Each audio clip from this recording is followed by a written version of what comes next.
एक certified orthopaedic surgeon के रूप में मैंने फील्ड में दोस्तों के साथ बात की है। जापान, जर्मनी, कनाडा, अमेरिका के सर्जन से। और हम में से हर एक के पास ऑपरेटिंग रूम और रिहैब फ्लोर के अंदर 41 साल से ज्यादा का अनुभव है। हमने शरीरों को टूटते, ठीक होते, रीबिल्ड होते और फेल होते देखा है। हमने देखा है कि उम्र क्या करती है जब स्ट्रेंथ गायब हो जाती है और स्ट्रेंथ क्या करती है जब वो वापस आती है। फिर भी युवा tech CEOs, AI fitness startups, lab made supplement brands और नए लॉन्जेविटी इन्फ्लुएंसर्स एक ही स्क्रिप्ट की तरह एक ही मैसेज दोहराते रहते हैं। वॉकिंग काफी है। कि 75 के बाद आपको रेजिस्टेंस की जरूरत नहीं है, आपको पावर ट्रेनिंग की जरूरत नहीं है, आपको बस स्टेप्स चाहिए। लेकिन जब आप सच में एनाटॉमी को समझते हैं तो आप वो सवाल पूछना शुरू करते हैं जिनका जवाब ये कंपनियां कभी नहीं देना चाहती। वॉकिंग उस मसल को कैसे रीबिल्ड कर सकती है जो पहले ही वेस्ट हो चुकी है। वॉकिंग बैलेंस को कैसे रिस्टोर कर सकती है अगर स्टेबलाइजर फाइबर्स कभी एक्टिवेट ही नहीं हुए। वॉकिंग हड्डियों को कैसे मजबूत कर सकती है जब कोई लोड नहीं, कोई टेंशन नहीं, कोई रेजिस्टेंस नहीं है। वॉकिंग फॉल्स को कैसे रोक सकती है जब फास्ट ट्विच रिएक्शंस को ट्रेन नहीं किया जा रहा है। और अकेली वॉकिंग एक 75 साल पुराने शरीर की रक्षा कैसे कर सकती है जो हर महीने स्ट्रेंथ खो रहा है। ये बायोमैकेनिक्स से मैच नहीं करता, ये सर्जिकल आउटकम से मैच नहीं करता, ये उससे मैच नहीं करता जो हम हर दिन रियल पेशेंट्स में देखते हैं। तो हम 22 सर्जन्स जिनके पीछे कई डेकेड्स का अनुभव है, कठिन तरीके से सच की तलाश में गए। हमने सैकड़ों मेडिकल पेपर्स का रिव्यू किया, 9 देशों में रीहैब प्रोग्राम्स की स्टडी की और यहां तक कि खुद पर भी रूटीन्स को टेस्ट किया। हमने दुनिया भर की 297 एक्सरसाइजेस के साथ ट्रेन किया, जिसमें अकेले जापान से 144 शामिल थीं। जहां एजिंग को मास्टर किया जाता है, उससे डरा नहीं जाता। ज्यादातर एक्सरसाइजेज ने थोड़ी मदद की, कुछ पूरी तरह से फेल हो गईं, लेकिन सिर्फ पांच ने वो डिलीवर किया जो साइंस शायद ही कभी प्रॉमिस करता है। 75 के बाद भी visible, measurable, repeatable muscle restoration.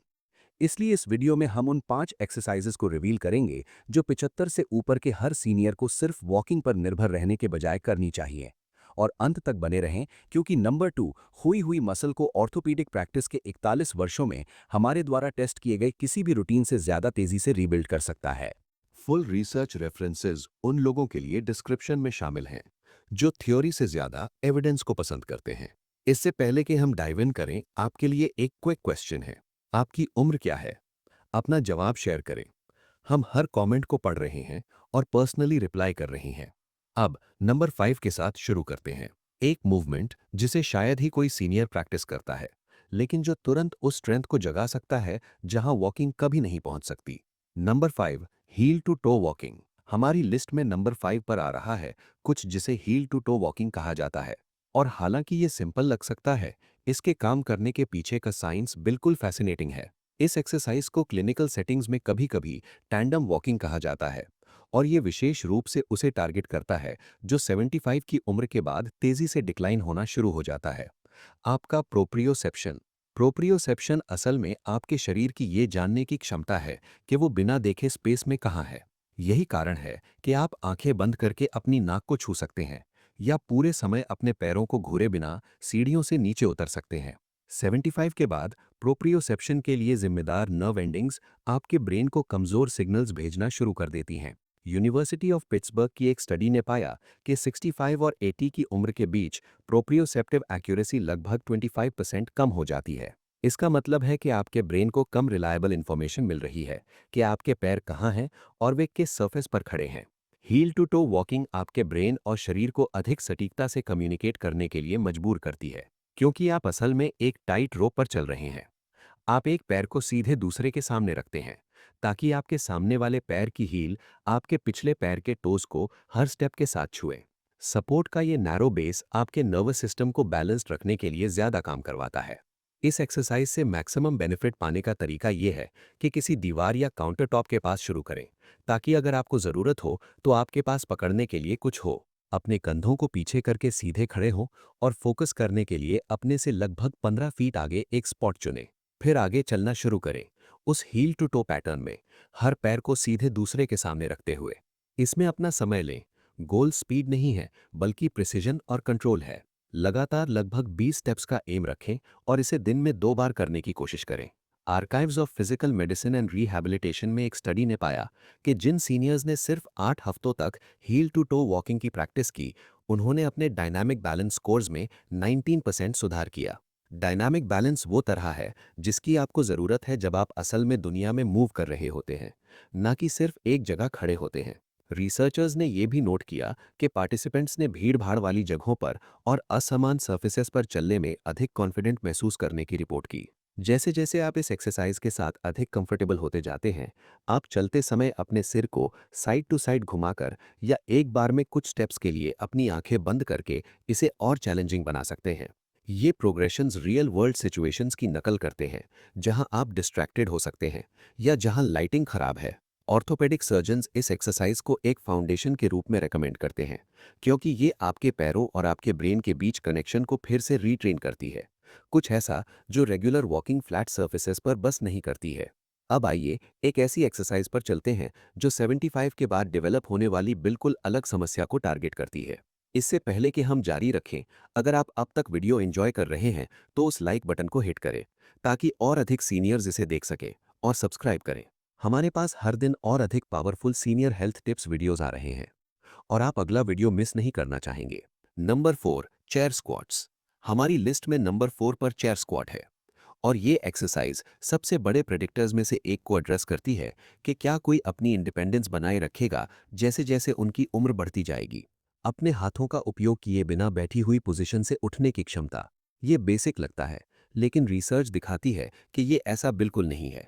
European journal of preventive cardiology में पब्लिश हुई सिटिंग राइजिंग टेस्ट नामक एक फेमस स्टडी ने पाया कि बिना सहायता के बैठने और खड़े होने की क्षमता का सीधा संबंध लॉन्जेविटी से था। जिन लोगों को इस मूवमेंट के साथ संघर्ष करना पड़ा, उनमें स्टडी पीरियड के भीतर मरने का जोखिम उन लोगों की तुलना में 5 से 6 गुना अधिक था। 75 के बाद कुर्सी से खड़े होने के लिए जिम्मेदार मसल्स, मुख्य रूप से आपके क्वाड्रिसेप्स और ग्लूट्स, एक एक्सेलरेटेड रेट पर मास और स्ट्रेंथ खोना शुरू कर देते हैं। इस प्रोसेस को सार्कोपीनिया कहा जाता है, और ये लेट 70s और 80s में काफ़ी तेज हो जाती है। जर्नल ऑफ जेरोंटोलॉजी में एक स्टडी ने पाया कि अडल्ट्स 75 की उम्र के बाद हर साल अपनी मसल स्ट्रेंथ का लगभग 3% खो देते हैं। ये सिर्फ 5 सालों में लगभग 15% लॉस तक पहुंच जाता है। चेयर स्क्वाट्स इस गिरावट के खिलाफ लड़ने का सबसे फंक्शनल तरीका है, क्योंकि ये बिल्कुल उसी की नकल करते हैं जो आपको हर दिन दर्जनों बार करने की ज़रूरत होती है। टॉयलेट से उठना, अपनी कार से बाहर निकलना, डिनर टेबल से खड़े होना। एक्सरसाइज सिंपल है, लेकिन एग्जीक्यूशन मायने रखता है। एक मजबूत कुर्सी पर अपने पैरों को फर्श पर फ्लैट रखकर लगभग हिप विड्थ की दूरी पर बैठकर शुरुआत करें। अपनी बाहों को अपनी छाती पर क्रॉस करें या उन्हें सीधे अपने सामने पकड़ें। फिर अपने वजन को अपने पैरों पर शिफ्ट करने के लिए थोड़ा आगे झुकें और पूरी तरह खड़े होने के लिए अपनी एड़ियों के जरिए पुश करें। एक पल के लिए टॉप पर रुकें, फिर कंट्रोल के साथ धीरे धीरे खुद को वापस नीचे लाएं। लोअरिंग पार्ट असल में वो जगह है जहां बहुत सारी मसल बिल्डिंग होती है, इसलिए बस कुर्सी पर वापस न गिरें। टस यूनिवर्सिटी की एक स्टडी ने पाया कि जिन सीनियर्स ने 12 हफ्तों तक सप्ताह में 3 बार चेयर स्क्वाट्स परफॉर्म किए, उन्होंने अपनी लेग स्ट्रेंथ में औसतन 28% की वृद्धि की। और भी इम्प्रेसिवली, उनकी वॉकिंग स्पीड में 15% सुधार हुआ और सीढ़ियां चढ़ने की उनकी क्षमता में 22% सुधार हुआ। ऑर्थोपेडिक सर्जन्स ये कहते हैं कि वो हर समय ऐसे पेशेंट्स को देखते हैं जो ठीक से वॉक कर सकते हैं, लेकिन जो सिट टू स्टैंड मूवमेंट्स के साथ ज़बरदस्त संघर्ष करते हैं। ये वो लोग हैं जिन्हें अंततः हर जगह ग्रैब बार्स इंस्टॉल करवाने की ज़रूरत पड़ती है, या जो सोशल सिचुएशन से बचना शुरू कर देते हैं क्योंकि उन्हें उठने में मदद की ज़रूरत होने पर शर्मिंदगी महसूस होती है। हर दिन 10 चेयर स्क्वाट्स के 2 से 3 सेट्स का एम रखें। अगर अपने हाथों का उपयोग किए बिना खड़े होना अभी बहुत कठिन है, तो आर्मरेस्ट से शुरुआत करें और समय के साथ धीरे धीरे कम करें कि आप उन पर कितना भरोसा करते हैं। गोल अंततः अपनी छाती के खिलाफ आर्म्स क्रॉस्ड किए हुए इस मूवमेंट को कर पाने में सक्षम होना है। एक बार जब आप ऐसा आसानी से कर सके, तो आप अपनी छाती के खिलाफ एक लाइट वेट हाथ में पकड़कर या नीची कुर्सी का उपयोग करके प्रोग्रेस कर सकते हैं। अगली एक्सरसाइज कुछ ऐसी चीज को टारगेट करती है जिसे वॉकिंग पूरी तरह से इग्नोर कर देती है, लेकिन जो फॉल्स को रोकने के लिए क्रिटिकल हो जाती है। Number 3, standing hip circles. Number 3 पर हमारे पास स्टैंडिंग हिप सर्कल्स हैं, एक एक्सरसाइज जिस पर अधिकांश लोगों ने कभी विचार नहीं किया है, लेकिन ऑर्थोपेडिक सर्जन्स का कहना है कि 75 के बाद ये बिल्कुल वाइटल है।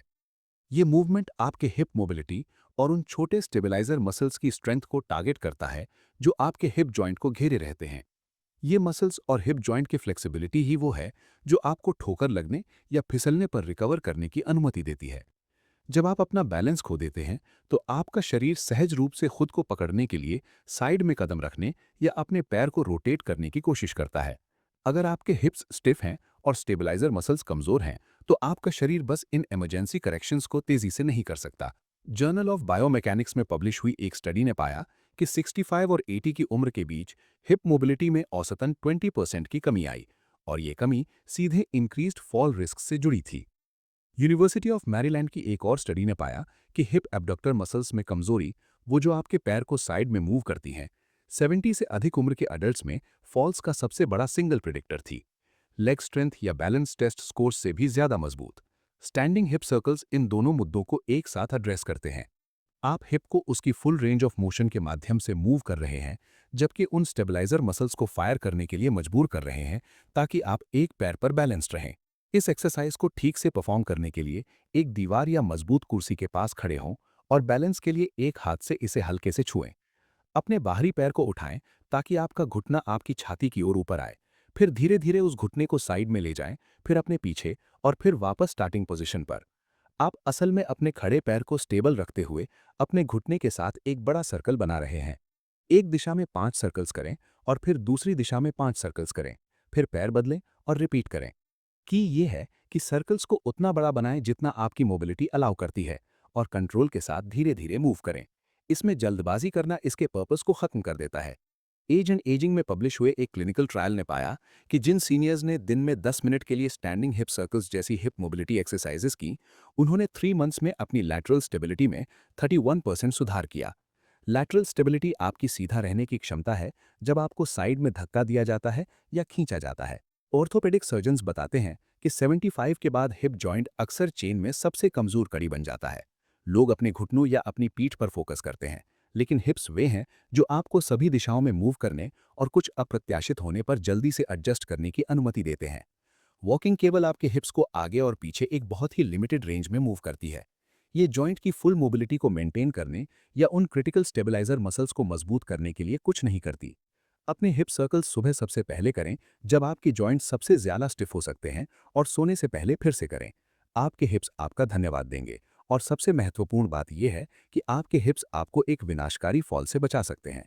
अब हम टॉप 2 एक्सरसाइजेज में जा रहे हैं और अगली एक्सरसाइज आपको आश्चर्यचकित कर सकती है क्योंकि इसमें बिल्कुल भी मूवमेंट की आवश्यकता नहीं होती है। Number 2, isometric wall push. हमारी लिस्ट में नंबर 2 पर आइसोमेट्रिक वॉल पुश है और ये वो जगह है जहां हम उन एक्सरसाइजेज में जाते हैं जिन्हें ऑर्थोपेडिक सर्जन 75 से ऊपर के किसी भी व्यक्ति के लिए एब्सोल्युटली एसेंशियल मानते हैं। एक आइसोमेट्रिक एक्सरसाइज वो है जहां आप किसी ऐसी चीज के खिलाफ फोर्स लगा रहे हैं जो हिलती नहीं है। आप मसल्स को कॉन्ट्रैक्ट कर रहे हैं, जॉइंट पर कोई एक्चुअल मूवमेंट हुए बिना। इस प्रकार की एक्सरसाइज के ओल्डर अडल्ट्स के लिए कुछ यूनिक बेनिफिट्स हैं जो ट्रेडिशनल एक्सरसाइजेज बस मैच नहीं कर सकती। सबसे पहले, आइसोमेट्रिक्स जॉइंट्स के लिए अविश्वसनीय रूप से सेफ हैं। कोई इम्पैक्ट नहीं है और उन रेंजेस के माध्यम से कोई मूवमेंट नहीं है जो दर्दनाक या आर्थराइटिक हो सकती हैं। दूसरा, रिसर्च दिखाती है कि आइसोमेट्रिक एक्सरसाइजेज उस तरह की स्ट्रेंथ बनाने में विशेष रूप से इफेक्टिव हैं जो फॉल्स को रोकती हैं। जर्नल ऑफ अप्लाइड फिजियोलॉजी में पब्लिश हुई एक ग्राउंड ब्रेकिंग स्टडी ने पाया कि आइसोमेट्रिक ट्रेनिंग ने 70 से अधिक उम्र के अडल्ट्स में मसल फोर्स प्रोडक्शन को 35% बढ़ा दिया, जबकि ट्रेडिशनल रेजिस्टेंस ट्रेनिंग ने केवल 22% सुधार किया। फॉल प्रिवेंशन के लिए और भी ज्यादा प्रासंगिक, आइसोमेट्रिक ग्रुप ने रेट ऑफ फोर्स डेवलपमेंट में 40% सुधार दिखाया। रेट ऑफ फोर्स डेवलपमेंट वो है कि आप कितनी जल्दी फोर्स जनरेट कर सकते हैं। यही वो है जो आपको ठीक तब जरूरत होती है जब आप लड़खड़ाते हैं और आपको तुरंत खुद को पकड़ना होता है। वॉल पुश विशेष रूप से आपके कोर, चेस्ट, शोल्डर्स और आपके पूरे ट्रंक में स्टेबलाइजर मसल्स को टारगेट करता है। ये वो मसल्स हैं जो आपको सीधा रखती हैं और जो आपको गिरने लगने पर खुद को संभालना अलाउ करती हैं। इस एक्सरसाइज को परफॉर्म करने के लिए लगभग एक हाथ की दूरी पर दीवार की ओर मुंह करके खड़े हों। दोनों हथेलियों को कंधे की ऊंचाई पर दीवार पर फ्लैट रखें।